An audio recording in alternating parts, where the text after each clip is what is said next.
Sir, രാജ്യത്തെ ഏറ്റവും ബൃഹത്തായ സാമൂഹ്യ സുരക്ഷാ പെൻഷൻ പദ്ധതി കേരളത്തിലാണ്. 60 ലക്ഷത്തോളം പേർക്ക് പ്രതിമാസം 1600 രൂപ പെൻഷനായി നൽകാൻ 11,000 കോടി രൂപയിലധികമാണ് സർക്കാർ ചെലവാക്കുന്നത്. ഈ സർക്കാർ ഇതുവരെ പെൻഷന് വേണ്ടി 33,230 കോടി രൂപ ചെലവാക്കി.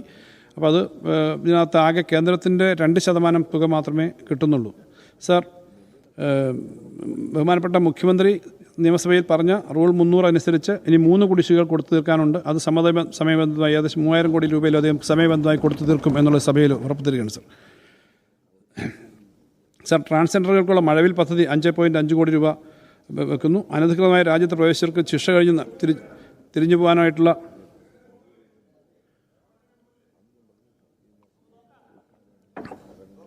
ട്രാൻസിറ്റ് ഹോം എന്ന പദ്ധതിക്കായിട്ട് വിദേശികൾക്കും താൽക്കാലിക താമസ സൗകര്യം പ്രദാനം ചെയ്യുന്ന ട്രാൻസിറ്റ് ഹോം എന്ന പദ്ധതിക്കായിട്ട് 1 കോടി രൂപ വകയിരുത്തുന്നു. National institute of physical education and റീഹാബിലിറ്റേഷന് 18 കോടി രൂപയായിട്ട് വർത്തുന്നു. എൻഡോസൾഫാൻ മേഖലയിൽ സഹായം നൽകുന്നതിന് 17 കോടി രൂപ. വയോമിത്രം പദ്ധതിക്കായിട്ട് 27.5 കോടി രൂപ. വൈകല്യമുള്ളവർക്ക് വേണ്ടി സംസ്ഥാന സർക്കാർ നടപ്പിലാക്കുന്ന അനുയാത്ര പദ്ധതിക്ക് 21 കോടി രൂപ. വൃക്ക തകരാറുകൾ, കരൾ മാറ്റിവെക്കൽ ശസ്ത്രക്രിയ നടത്തിയവർ, ഹിമോഫീലിയയും ബന്ധപ്പെട്ട രോഗങ്ങളും സിക്കിൾ സെൽ അനീമിയ എന്നിവ ബാധിച്ച് ചികിത്സയിലിരിക്കുന്ന രോഗികൾക്ക് ധനസഹായം നൽകുന്ന പദ്ധതിക്ക് 6 കോടി രൂപ എന്നിങ്ങനെ മാറ്റിവെക്കുന്നു. കിടപ്പിലായ രോഗികളെ വീട്ടിൽ പരിചരിക്കുന്ന കുടുംബാംഗങ്ങൾക്ക് പ്രതിമാസം 600 രൂപ വെച്ച് നൽകുന്ന ആശ്വാസകരണ പദ്ധതിക്ക് 50 കോടി രൂപ വകയിരുത്തുന്നു. ജുവനൈൽ ഡയബറ്റിസ് ബാധിച്ച കുട്ടികളുടെ മിഠായി പദ്ധതിക്കായി 3.8 കോടി രൂപ വകയിരുത്തുന്നു. ഭിന്നശേഷി ക്ഷേമ കോർപ്പറേഷൻ നടപ്പിലാക്കി വരുന്ന പദ്ധതിക്കായിട്ട് 16 കോടി രൂപ വകയിരുത്തുന്നു. National institute of speech and hearing വിവിധ പദ്ധതി പ്രവർത്തനങ്ങളായി 22 കോടി രൂപ. നിർഭയ പ്രോഗ്രാമിന് 12 കോടി രൂപ. സാമൂഹ്യനീതി ഉറപ്പാക്കുന്നതിനുള്ള സ്ത്രീ ശാക്തീകരണ പരിപാടിക്കായി 14.5 കോടി രൂപ എന്നിങ്ങനെ വകയിരുത്തുന്നു. സർ, അംഗനവാടികളിൽ മുട്ടയും പാലും നൽകുന്ന പദ്ധതി വിലപ്പെടുത്തുന്നതാണ്. എല്ലാ പ്രവർത്തനങ്ങളിലും മുട്ടയോ പാലോ നൽകുന്നതെന്ന് ഉറപ്പാക്കും. പദ്ധതിയുടെ വിഹിതം 80 കോടി രൂപയായി വർദ്ധിപ്പിക്കുന്നു. കൗമാരപ്രായക്കാരായ പെൺകുട്ടികൾക്ക് വേണ്ടിയുള്ള സൈക്കോ സോഷ്യൽ പദ്ധതിക്കായി 51 കോടി രൂപ വകയിരുത്തുന്നു. സർ, ജെൻഡർ പ്രവർത്തനങ്ങൾക്ക് 9 കോടി രൂപ വകയിരുത്തുന്നു. പ്രധാനമന്ത്രി മാതൃവന്ദന യോജന എന്ന പദ്ധതിയുടെ നടത്തിപ്പിനുള്ള സംസ്ഥാന വിഹിതമായി 30 കോടി രൂപ വകയിരുത്തുന്നു. സർ, കുടുംബമോ മറ്റു പിന്തുണയോ ഇല്ലാതെ ശിശുമന്ദിരത്തിലൂടെ സംരക്ഷണം ലഭിച്ച കുട്ടികൾക്ക് 18 വയസ്സ് പൂർത്തിയാകുന്ന മുറയ്ക്ക് അവർക്ക് സ്വതന്ത്ര ജീവിതം നടത്തുന്നതിന് വേണ്ടിയിട്ടുള്ള ആഫ്റ്റർ കെയർ ഹോം സംവിധാനം ഏർപ്പെടുത്തുന്നതാണ്. ഈ പദ്ധതിയുടെ പ്രവർത്തനങ്ങൾക്കായിട്ട് 11 കോടി രൂപ മാറ്റിവെക്കുന്നു.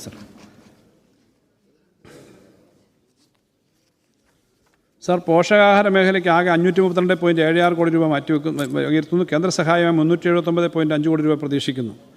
സർ, നാഷണൽ ന്യൂട്രീഷൻ മിഷന് 15 കോടി രൂപ മാറ്റിവെക്കുന്നു.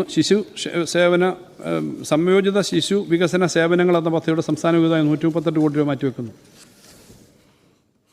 സർ, നവകേരള സദസ്സിൽ ഉൾപ്പെട്ട അടിസ്ഥാന സൗകര്യ വികസന പദ്ധതികൾക്കുള്ള ഫണ്ട്.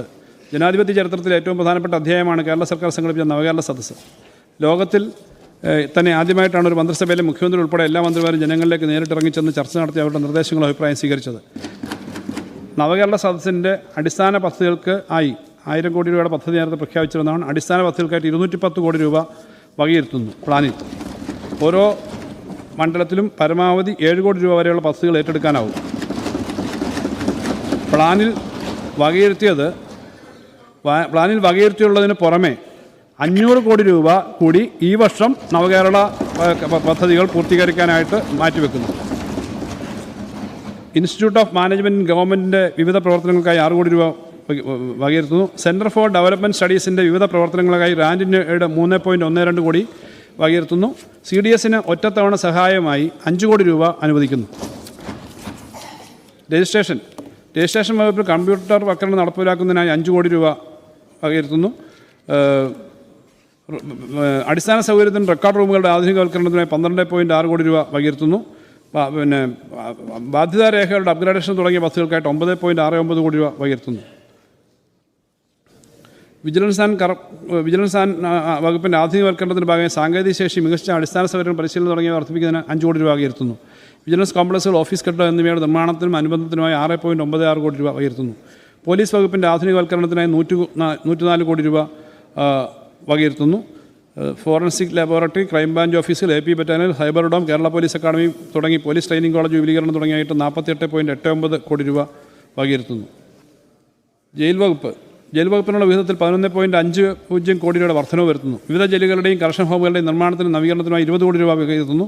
പാലാ മീനച്ചിൽ സബ് ജയിലിലുള്ള പുതിയ കെട്ടിടവും നിർമ്മാണവും ഇതിൽ ഉൾപ്പെടുന്നു. സ്ഥലപരിമിതമായിട്ടുള്ള ജയിലുകളുടെ സൗകര്യം വർദ്ധിപ്പിക്കുന്നതിന് കൂടുതൽ പണം വകയിരുത്തും.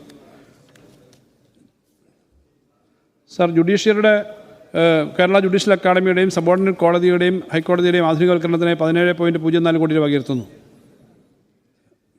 ജുഡീഷ്യറി വകുപ്പിന് കീഴിലെ ഭൗതിക അടിസ്ഥാന സൗകര്യങ്ങൾ മെച്ചപ്പെടുത്തുന്നതിന് 18 കോടി രൂപ വകയിരുത്തുന്നു. എക്സൈസ് ഉപകരണങ്ങളും ഓഫീസുകളുടെ നിർമ്മാണം എന്നിവയ്ക്കായിട്ട് 9.27 കോടി രൂപ വകയിരുത്തുന്നു. വിമുക്തി പദ്ധതിക്കായിട്ട് 12 കോടി വകയിരുത്തുന്നു. സർ, GST വകുപ്പ് അടിസ്ഥാന സൗകര്യങ്ങൾ ആധുനികവൽക്കരണ പ്രവർത്തനങ്ങൾക്കായി 8.10 കോടി രൂപയും നികുതി വരുമാനം വർദ്ധിപ്പിക്കുന്നതിനുള്ള ബോധവൽക്കരണ പ്രവർത്തനങ്ങൾക്കായിട്ട് 4 കോടി രൂപയും GST കോംപ്ലക്സുകൾ സ്ഥാപിക്കുന്നതിനായി 3 കോടി രൂപയും വകുപ്പിന് സ്വന്തമായി വാഹനങ്ങൾ വാങ്ങുന്നതിന് 8.8 കോടി രൂപയും ഉൾപ്പെടെ ചരക്ക് സേവന നികുതി വകുപ്പിലെ വിവിധ പ്രവർത്തനങ്ങൾക്കായിട്ട് 23.90 കോടി രൂപ വകയിരുത്തുന്നു. സർ, ട്രഷറി വകുപ്പിലെ വിവിധ പ്രവർത്തനങ്ങൾക്കായിട്ട് അടിസ്ഥാന സൗകര്യ വികസനത്തിനായിട്ട് 7.7 കോടി രൂപ വകയിരുത്തുന്നു. വികസന പ്രവർത്തനങ്ങൾക്കായി 7.5 കോടി രൂപയും പുതിയ കെട്ടിടങ്ങൾ നവീകരിക്കുന്നതിന് 4.3 കോടി രൂപയും ഉൾപ്പെടെ ആകെ 20 കോടി രൂപ വകയിരുത്തുന്നു. സർ,